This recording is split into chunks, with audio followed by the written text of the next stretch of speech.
Episode 136 of Five Drinks Through Midnight. In the show, we bring the questions, guests bring the drinks. We try to wrap up before midnight. Today, we are talking to founder and CEO of Key One Distilleries, Bryan Do. But before we do, like and subscribe, hit the bells, the whistles, leave a comment if you like the episode. Let's get started.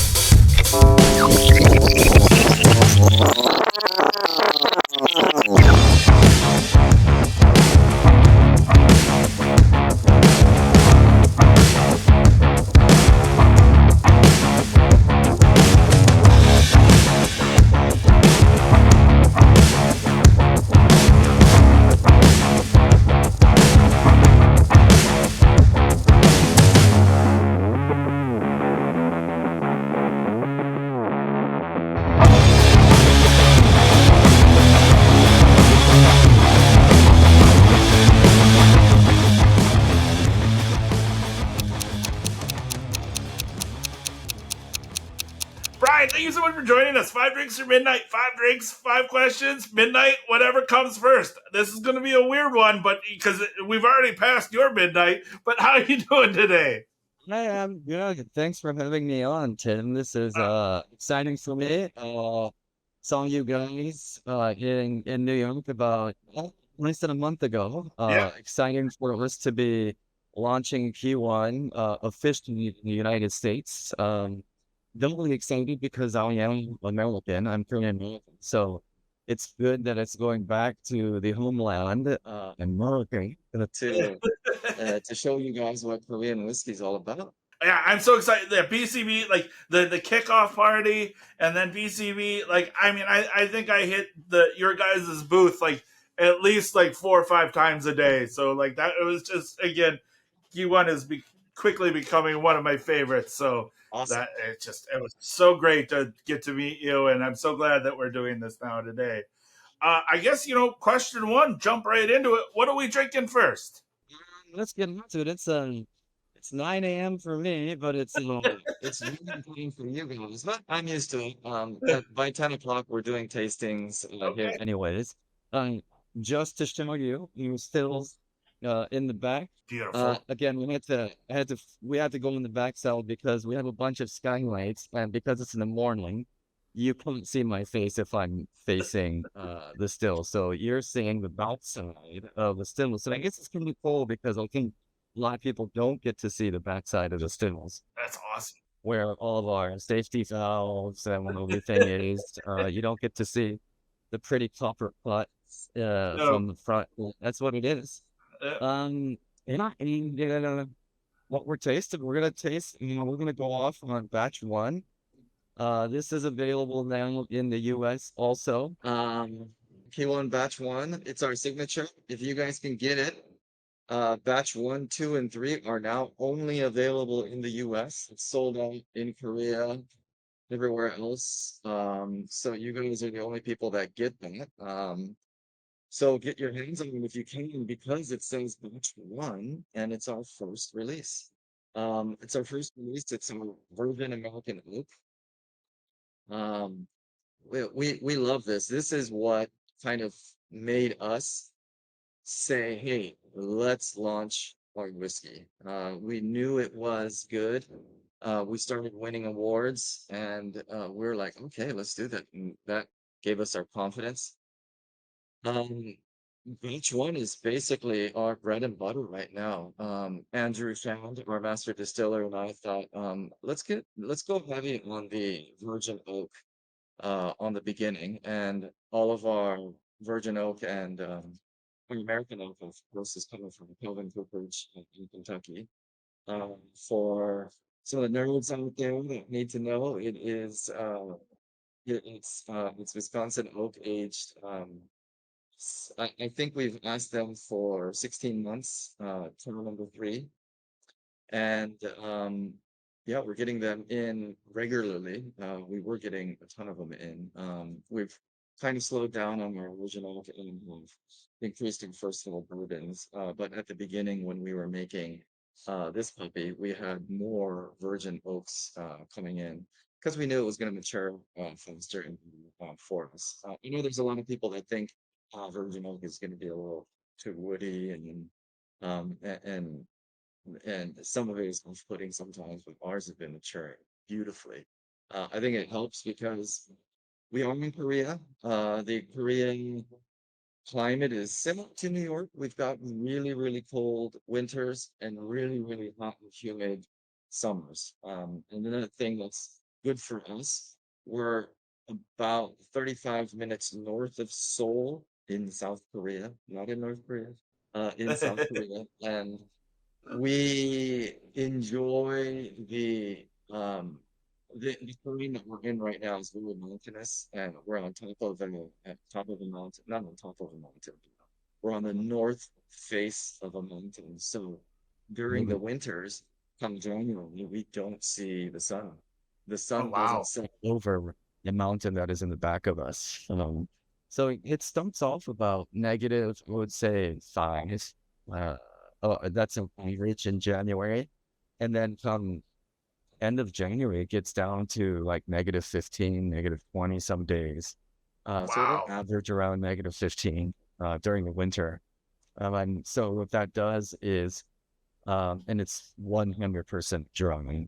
What that does is it push out everything that accumulated inside the grains uh, of the um, of the barrels during the summer, because in the summer, huge expansion, a lot of humidity, that it's spitting everything back out in the wintertime. Wow. So I Love this. My first ones. It's pronounced P1. Okay. And it is KI dash ONE. What it means is the beginning, or sometimes also it has two meanings. It has the beginning and also hope. It perfectly encapsulates what we're about. We are the beginning of Korea's single malt journey to the world, and we hope to get on to the world-class stage of global whiskey, and become pioneers in the future. I again, I mean, I'm no expert, but I think you're well there because, like I said, this stuff is just fucking glorious. So like, it yeah, was really damn good. So First one, Virgin Oak, cheers. It's still so damn good. as smooth as I remember it. Yeah. Single malt whiskey has blown up in Korea in the past 3-4 years. I think during the pandemic, it has for everybody, but doubly so in Korea. In 2022, the Euromonitor said Korea was the fastest growing single malt whiskey market in the world. And Wow. it sure did feel like it over here. People were drinking single malt like there was no tomorrow. And because of that, we were right at the cusp. Really lucky to have that timing. Uh, wish we had started about 2 years earlier. Then we would have a better runway. But still, we had a short runway of that huge whiskey boom that hit us in Korea. So a lot of people have been drinking um, single malt these days. Traditionally, Koreans, of course, the national drink is soju. They're going to the children simple, other than the green bottle, but still, whiskey was in a lot of people's minds as a premium drink. The whiskey of choice was a blended Scotch for a Okay. long time.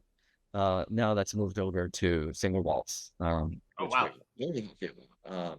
So the premiumization of alcohol in Korea continues to grow exponentially in Korea. So I think we're on the right cusp. So because of that, we decided to launch 700 ml bottles, and we started to start off with 40%. Um, for the reason of a lot of Koreans, the general public really likes lower ABV alcohol. It started to go down, down, down. There were some alcohols that were very popular, say 38, 37% ABV. Okay. And even the green stuff, soju has just over the years have gone down, down, down, down. So we decided to do a 40%. I know a lot of places around the world are doing higher ABVs. When we started, we wanted to do um, kind of get this out and the general audience to get used to a 40 ABV. Because again, you talked a little bit about, you know, it's selling out. It didn't just sell out. Like, you had people camping out in front of the distillery when you guys first launched. Like, you like, it was, you sold out. Like, you had, like, it was gonna sell out. Like, Yeah, we've been really lucky to kind of an awesome home base of supporters. Yeah, we got some detractors at the beginning, but we're slowly winning all of them over right now. But even from the beginning, we've had a huge fan base. People, like you said, count them for 36 hours in yeah, it was -5 thing. So it was yeah, pretty cold. February 26th, it was still cold. Yeah, and we were really surprised by how many people came out. We were also worried that people were going to get hurt, sick. yeah, We you know, we need people to be healthy to buy whiskey. So what we yeah, did was, we actually we're building one of our warehouses for maturation, one of our barrel warehouses. So luckily, it had just been built. There was nothing inside of it, so we opened up a huge warehouse, threw in a couple heaters in there, so people wouldn't freeze outside, and we just like had to put their names and numbers down on like these seats these camping seats that they had brought, and we said, hey, that's nice. Go inside, you know, we'll provide some heat, some water. We had some fun. We gave them some whiskey so they can have a sneak peek, and it was an nice. also yeah, if you watched. That's freaking awesome. Yeah. All right.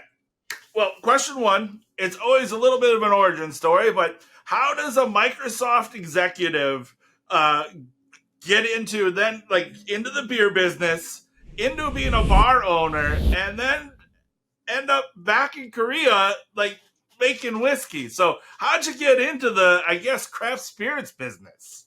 Basically, yeah, I was in Microsoft for a while, all over Asia, in Korea and Singapore, at the Asia Pacific headquarters, selling consumer products. Ended up, I was the head of Windows and Office consumer division for a while, and then uh, because of that, I had a good feel of the consumer part in Korea, and also, I had, as you said, opened up a speakeasy called the speakeasy, and it was yeah, it was really amazing to see how Koreans were kind of accepting and welcoming craft, everything craft, basically. Yeah. Back then, our place was called Hopscotch, hops for some scotch for scotch, and that we were selling. 2012, we were like one of the first speakeasies in Korea, one of the first people to start selling craft beer, and we just saw people's faces light up when they tasted single malt and craft beer. So I saw that and I said, wow, there's a huge market for this. And because of that, I said, let's try to look into this and get into this. And the from there, I was like, all right, we can stop this rat race. Let's hang up this suit. And I was making beer by myself at home. Yeah. Had a bunch of friends and home brewers, and by that time, I was a little bit confident that I can make some good beer. I don't know if you used professional chemists or just do this. Ended up Awesome. hanging up the suit and started one of Korea's first Korea's first craft breweries, called the Handed Malt. Did really well, wildly successful for a while, and then Anheuser-Busch came knocking on the doors, and had the opportunity to exit to a big boy. So I did There you that. go. One of the one of the definite conditions for me selling was I told them I'm going to make whiskey. And if you don't like it, I can't sell it to you. If you accept, then let's do it. So they accepted Okay. it. They didn't really care about spirits back then. Okay. So they said, "Okay, let's sign." And I signed on a dotted line. And during that time, I was full into being a spokesperson for the craft beer, but also starting to research on single malt whiskey. And in Wow. 2017, end of 2016, well, in 2017, um, I reached out and I found Andrew Shannon, our master distiller and blended, um, just a huge force in the industry and all around good guy to have on your team, of course. Yeah. He literally was born on the grounds of a distillery.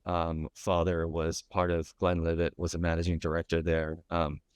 He started as a cooper up at Seagram's and different places. And no, sorry, he ended up at Seagram's and at Chivas and ran Speyside for a while. Okay. They went over to Ben Nevis and made a Nika whiskey for 10 years. Oh wow.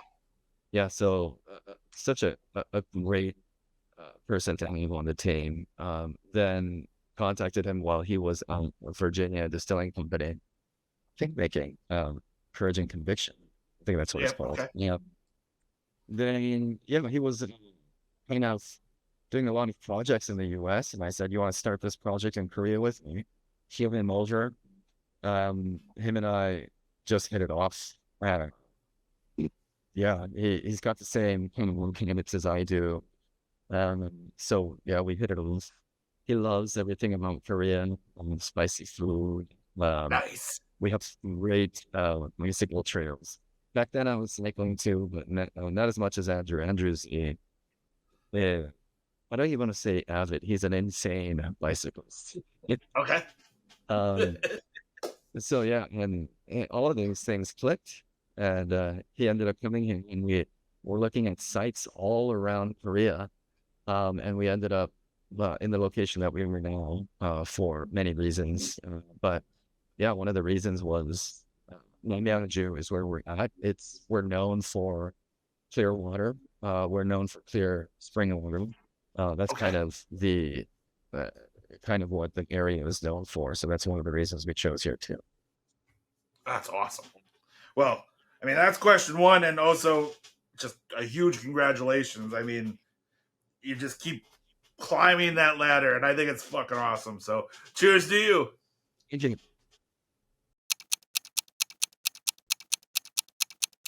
Question two, drink two. What are we drinking? We're drinking my go-to, which is Batch 2 bourbon, bourbon fill. It's a mix between Virgin Oak and first fill bourbon. It's kind of what I have at home, and this is what I drink at home when I just want a quick, cheeky Nice. jam. And I love this because I think our first one is really smooth, well-rounded. This one's got a little bit more corners. It's got a little edge to it and a little bit of oomph that I like. Andrew likes the first one. I like Okay. Batch 2. But this is kind of what my go-to is. It's got to the nose for me, it's got like a lot of oak, and of course, because it's from bourbon, it's got a lot of vanilla and caramel on the nose. And for me, let's drink it first, and we'll talk about the taste. Yeah. Again, this is also 40. Cannot go wrong there. That is so good. Oh yeah, this is why it's my favorite. I like it. It's got a little character on there. I get a lot of banana and apples. I do.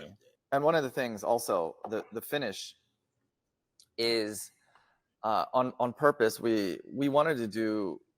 We kind of had the burden because we're the first single malt whiskey distillery in Korea. We wanted to have a unique flavor profile, but we wanted it to be Korean.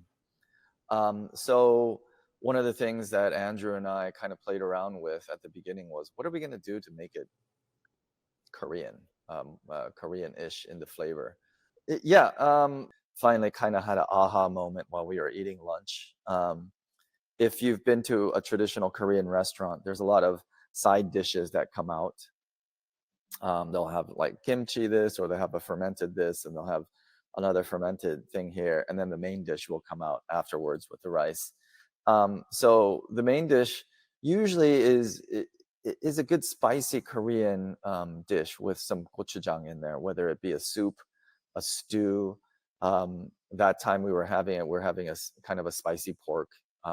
So it was the gochujang, or the red Korean pepper paste, is a different type of spice, of a different type of Asian spice than Thailand or India, that has more of a hard hitting kind of a capsaicin kind of heat to it. This has a sweet, lingering kind of depth, spiciness, and a lot of rich sweetness to it. So we wanted to add that in there. And Andrew, being his clever maniac self, thought that some of the way that we ferment is going to help that. So he implemented a very long fermentation time that we have for our much longer than normal than it would be in Scotland. So yeah, and that helps with the spiciness, the spicy finish character that comes at the end. That's awesome. Because well, again, I mean, might as well jump in, because it's a little bit about the same question too. But because I read that like you guys wanted to kind of mimic the Korean food culture in the whiskey, and then how does like the name and the brand, and then also the overall company of Three Societies all tie into that kind of brand ethos, if you will? Like, where's the name come from? I know you talked a little bit of how it means hope, but like where does like the name, the ethos, and like everything come from for like people that are just finding out about you? Yeah, I think our company DNA, of course, is about Korea. We are in Korea. We're the first Korean single malt whiskey distillery. Because of that, we try to tie everything back to Korea somehow. And the biggest tie back that we do have is in our maturation process, because of the environment that Korea graces us with. It's the four very distinct seasons that we have. It totally helps in our maturation process. Our what Andrew says is our 1 year in Korea is equivalent to 4, maybe possibly even 5 years in Scotland. In terms of what taste comes out of it. I mean, if you just look at these two bottles, just at the color of it, is, we don't add any extracts, we don't add anything into here. It's just how fast and well it matures in Korea, and the location that we're at. Not because, I mean, the climate and the temperature and the seasons are similar to New York, and it's around the 38th parallel around the world, can get a similar maturation as we do. But because we're on the north-facing side of a valley that gets a bunch of wind, the cold wind from Siberia during the winter, it just helps us in that sense. So everything ties around into the maturation process for Q1 in Korea. And I think that's kind of where our DNA stands and is from. And we're always trying to do Korean-ish things to everything that we do. We collaborate with Korean traditional alcohol makers. There's famous sweet raspberry wine in Korea called Bokbunja. It's kind of our sherry, our rouge. We have a barrel aging program with them. They dump their sweet raspberry wine and give it to us, and so we can use it kind of as a Korean sherry. We give them our whiskey, our first fills. So it's kind of a rotation we have with them. Another company that makes delicious sweet plum wine, sweet green plum wine. It's called Maeshil in Korea, or in Japan, Omeshu. And they are aging theirs in our barrels now. They're aging it in oak, so we do a rotation program with them.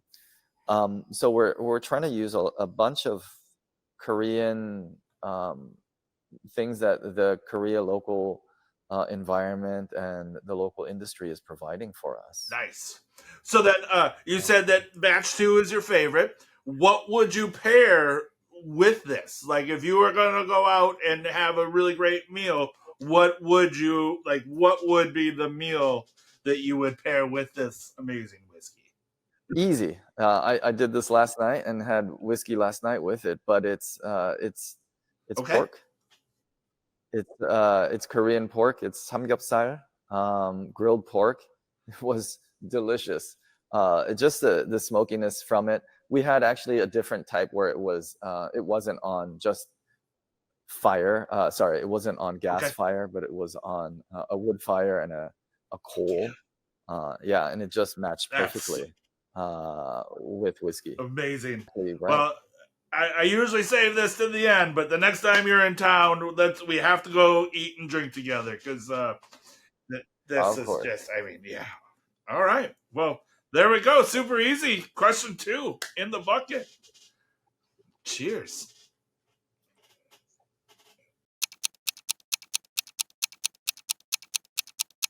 All right. Question 3, drink 3. What are we drinking? We are drinking Korean single malt whiskey Kiwon Batch 3, aged in Oloroso sherry casks, fully aged in Oloroso sherry casks.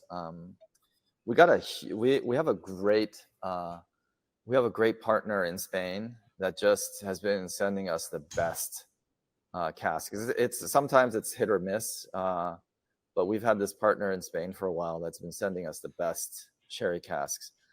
Most of our casks are bodega, so they're actually a very good sherry that was in there before, and you can tell because this is absolutely really nice. The color is perfect. It's just such a nice color, deep reddish color, and batch 3 is where we start to go up in ABV. We were thinking, all right, we did 2 batches in 40. Some of the whiskey enthusiasts in Korea were calling us to do higher ABVs. So like when we do our launches, we of course have cask strengths and the limited edition numbered bottles. So people always, usually, I think lately a minimum is 12 hours now. I think this was probably 24 hours people were waiting in line.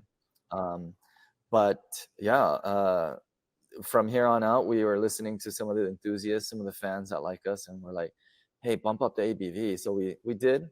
And yeah, we got really good response from that. Just so pretty. Like, yeah, the color, like it just can't go wrong. Like, just look at that. Like, that is just so damn good. Yeah, that flavor is it's sweet. It's what they like out here. They really like their sherries in Korea, and not just in Korea. I think in Asia all over. I mean, I'm a huge fan. Like, this is just, it's so nice. It's just the fruit and just the sherry, like everything. The dried fruit is enveloping. All right. So question 3, where do you see the market or where do you see the single malt market evolving, not only in Korea, but globally? Like here in America, like we're starting to get into that American single malt and like, we're trying to get that category defined and everything. And then you guys being the first Korean single malt, like where do you see single malt going globally and in Korea? I'll answer Korea first because I think that I know that a little better. Yeah, it's continuing to evolve. I think single malt whiskey will just become a much bigger industry than it is right now. We have a lot of people that are on the wings and that are joining very soon. We have currently now 2 other distilleries. They're not very commercial. They're much smaller than us. One will release possibly just single casks throughout the year. But like the big boys in Korea are joining in too. And when they do, and when they start selling, it's just going to help boost the industry in itself. So yeah, the trajectory is only upwards for single malt whiskey in Korea, and that's all I can. I mean, as a betting man, I would definitely bet that that's the trajectory right now. Also, people are becoming much more sophisticated in what they drink, a little bit pickier in what they drink because they, want to enjoy themselves more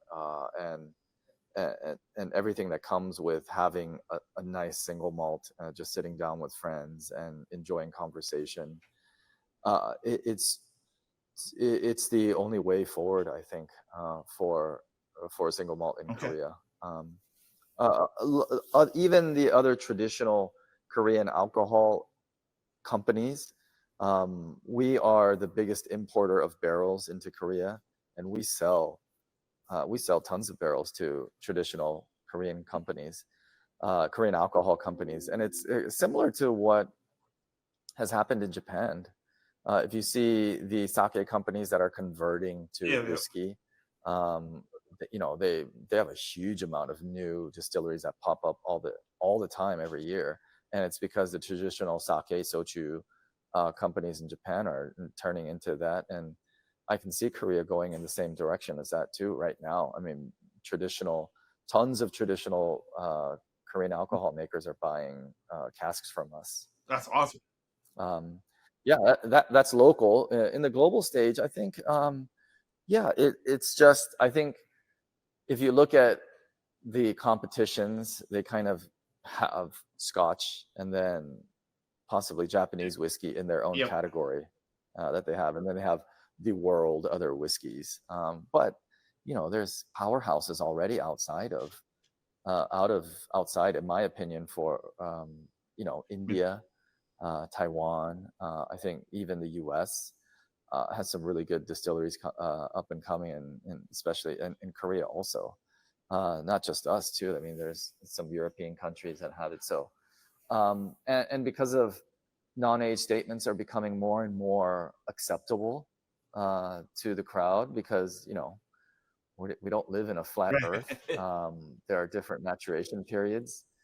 And it just becomes good whiskey in a shorter time. So I can only see it becoming, because its non-age statements are becoming more popular and more global. I can just only see it growing also in the global scene too. Well, there we go. I think you nailed it, and that's a good question 3. So, cheers. Cheers. Drink 4, question 4. There you go. The lean green machine. Batch 4 peated. 46%. Again, we stuck with the higher ABV, but this is peated. Peat is, how do I say it, is very unique in Korea because peat was actually illegal. Oh, really? And it's still in the gray zone. The sulfur dioxide content that comes out of the peated malt that we import is apparently too high for the Korea Food and Drug Administration. Even though we import Lefroy and Ardbeg like there's no end, the sulfur dioxide is too high. Wow. It's over, if it's over 10 ppm, they won't accept it. So we've been lucky enough where we didn't even know that was there, and it didn't get flagged until for a while, but we were able to bring in peat for a bit, and they didn't flag us until they did. And then they were like, okay, you needed to, the rules have changed, or they've moved the goalpost in the middle, and it's become that. But we have a lot of peat aging, so we're lucky that we have this. It is, the peat is actually, we brought in 2 types of peat, 42 ppm and 20 ppm, just to try what works and what doesn't work. And we've aged them in Virgin American and bourbon casks and some sherry. So we'll have some cool peated sherry that have been coming out too. Awesome. It's a great mix. Actually, peated sherry is a great mix. I was not a big peat guy until like I started enjoying it in like the sherry or the Oloroso cast. So like that, yeah, that kind of helped me get into peat. So that was a good gateway. And again, then with these flavor profiles into a peated sherry, like that's just gonna be freaking amazing. So that's just awesome. A little note about the peat for us in the local market. Peat is such a peated whiskey sometimes to the general public is such a polarizing drink. Some people will try the peat and be like, oh, I'm not having that again. They'll drink a Lafroig or an Ardbeg and be like, oh, that's it. That's the last whiskey I'm having for the night. And, my palate is just wood now, so we're not going to do any more. I didn't want that. I wanted to be, especially for Koreans that are getting into this category, I don't want us to make a massively heavy peat where they just have this and I go, oh my God, that's a hospital. I'm not drinking that again. I wanted them to come back and I wanted them to try our sherry right afterwards or try a virgin oak right afterwards and not be in there. Coming from the beer world, I wasn't always a huge fan of triple IPAs or double hazy IPAs where all you're just tasting is bitterness and hops afterwards. And, sometimes you want to go back to a nice lager or a Pilsner, but you can't. Yeah, because your palate is just blown. And it's similar to a peat sometimes. So I put Andrew to the task of what can we make a really balanced peat where people are not going to be offended by it and they'll come back to it all the time. And it's something to ease them into the category. And, next time, hey, if you like this, try a Lafroig or an Ardbeg. That's what the big boys drink for peat. And maybe they'll like it. Maybe they won't.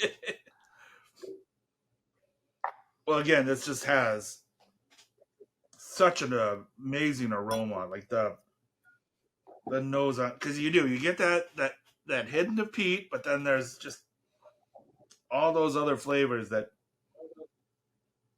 we've been hitting. So like, it's there's definitely peat in the nose. It's not going to overpower you. I always get cigar. Yeah, a little bit. I get cigar smoke. Yeah, I think I said there's at that Friday tasting, I was getting like pipe tobacco. Like it was like someone smoking a pipe. Yeah. Like that was the... Yeah. All right, so question 4. You guys are just hitting the States. You're racking up a shit ton of medals. Like you're just winning awards left and right. Not looking for any industry secrets, but what's next? We are making our signature line soon. Like you said earlier on, our packaging is great. Our labels are great. However, it is ridiculously expensive for our current packaging and our labels. And now we've gotten to this point where Andrew and I and the team feel like, hey, we've got enough liquid that is just really delicious. Why don't we start laying out our signature lines? So at the end of the year, we're going to lay out probably 3 signature lines, something sweet, something spicy, something a little smoky. And because of that, we're doing a rebranding. We're rebranding our packaging. We're rebranding our labels, mostly for the Korean market because we need to make everything cheaper. Our label and packaging even gets taxed. Oh, wow. Alcohol tax for whiskey in Korea is insane. Wow. If we sell this bottle for $10, $5 going back to the government. Wow. So half goes back to the government. Within that half is the cost of the packaging. So it behooves us to make a more economically feasible packaging for us. Because like our current packaging is in US dollars, it's like $14 for the package. But at the end of the day, the consumer ends up paying $28 because it's Sure. doubled at the end of the day. And we have no choice but to pass that on to the Right. consumer. So it's our duty to make it cheaper. We are not compromising on the quality of the liquid, but we want to make the packaging cheaper to make it easier for people Sure, to buy. I get that. So on the horizon, that's us on the horizon. Opening in different markets around the world also is a huge goal for us. We're finally getting into the UK, so it will be going back to the motherland. And Andrew's happy that he can see some of his babies on the shelves in back in the UK and Very Scotland. nice. So it'll be nice for us to get there. But yeah, winning in Korea and then going global is our vision for right now.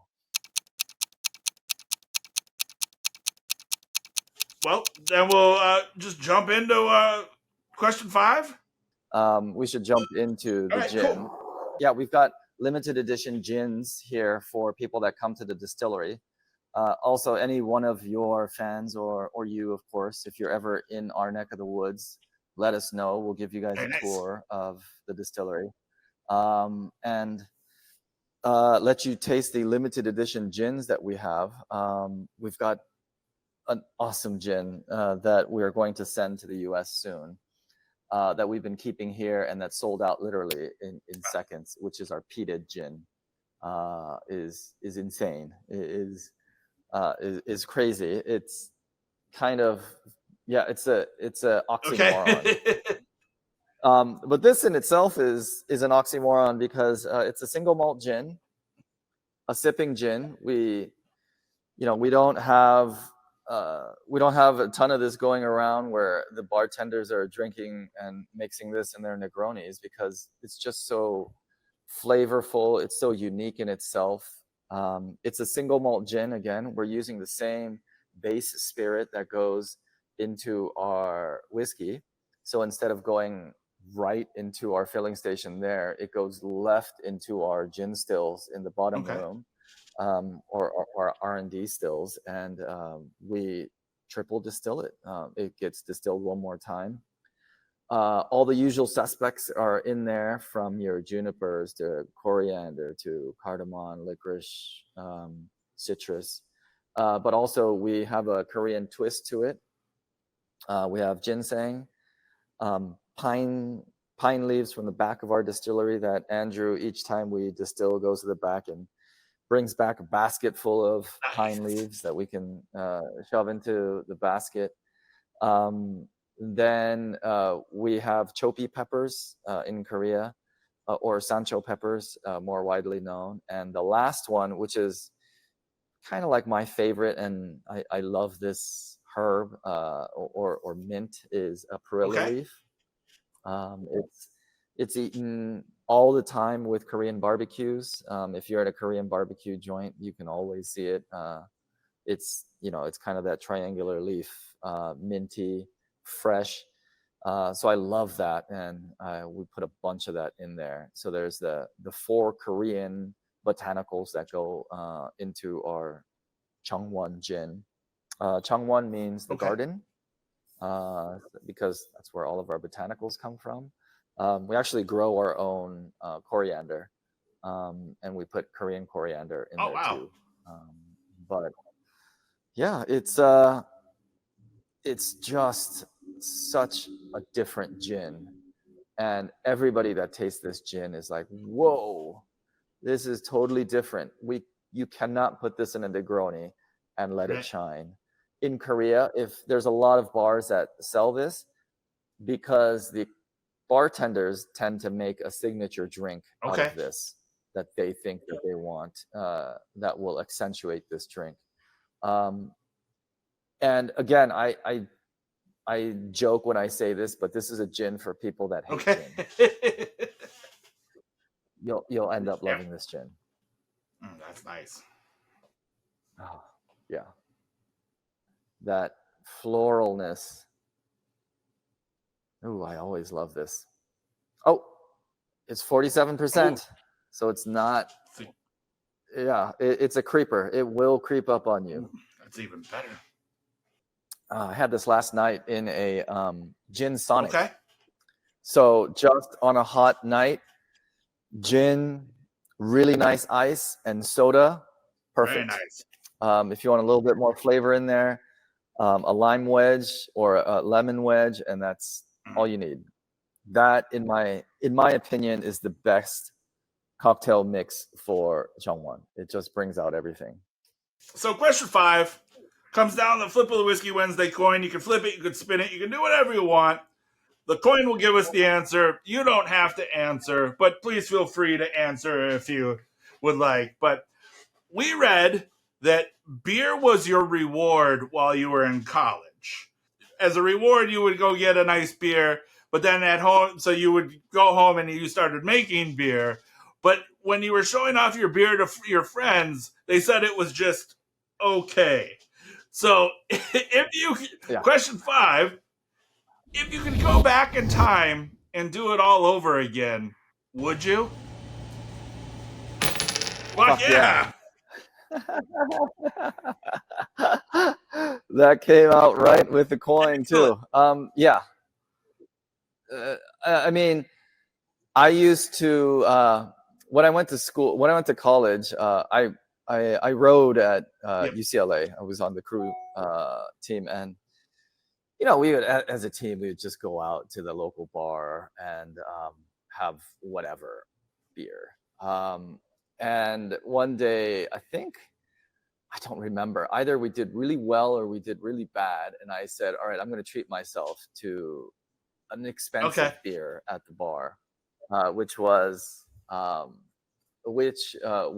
Sierra Nevada Pale Ale. Back then, this was 1997.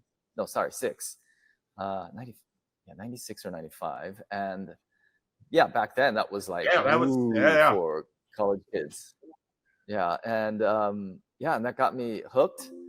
And I was like, what is this madness? And then I kind of remembered that. And when I was coming to Korea, I actually had bought this home brew kit at Costco. It was just this kind of like in a burlap sack. It was like beer in a bag, right? And we read that it was like beer in a bag or something like that.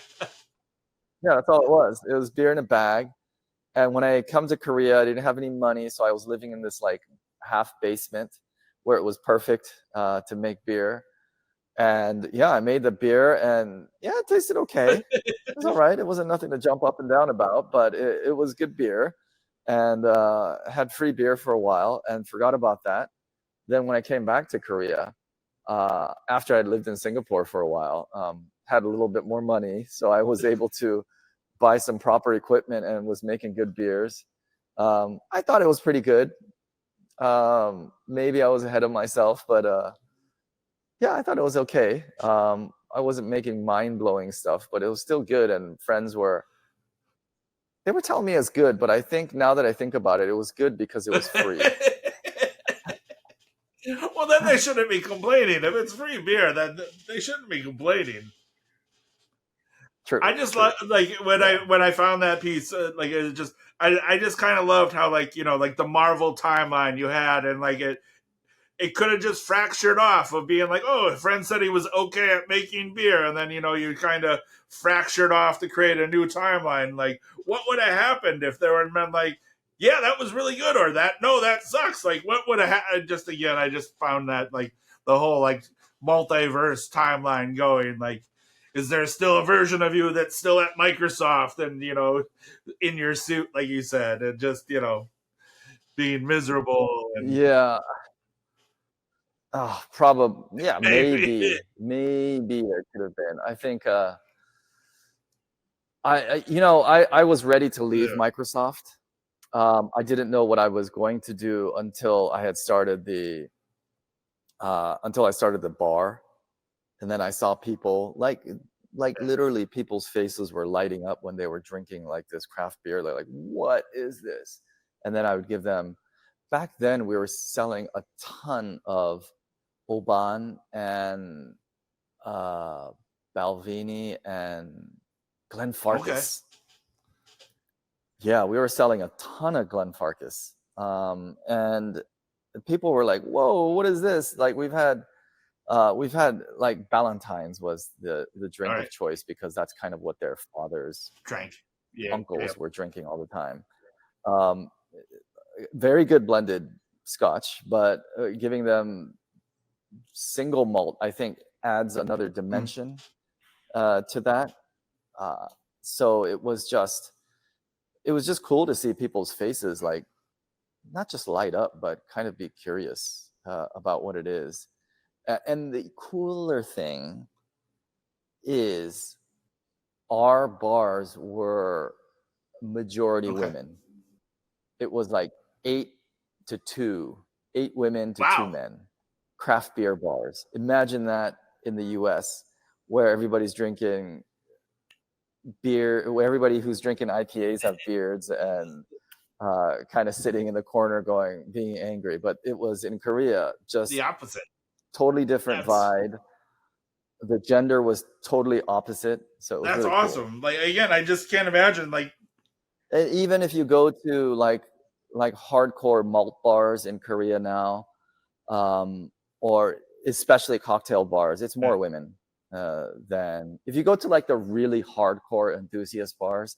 I think there'll be more men. But there's an interesting statistic I want to give you is, so we have tours at our distillery, and last year we had about 1,000 visitors come, off of no advertising or anything. And I told the guys, once we started seeing a significant people, hey, let's start gathering some data. And when we started gathering data, it was 50% of the visitors were in their 20s, 20 to 29.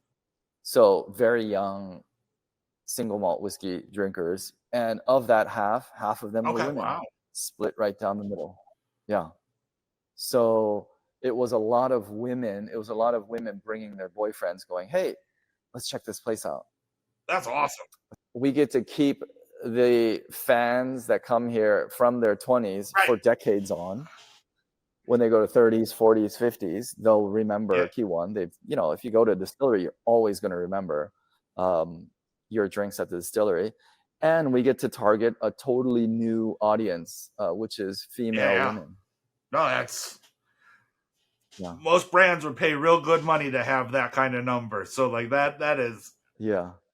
All right, Bryan, that is 5 drinks down, 5 questions answered. Thank you so much for joining me. I really appreciate your time. And again, I really hope we can drink together again, either in Korea or in New York again. But I hope the next time you're in town, please look me up. And I hope we can share a glass again real soon. So thank you so much for your time. Yeah, of course.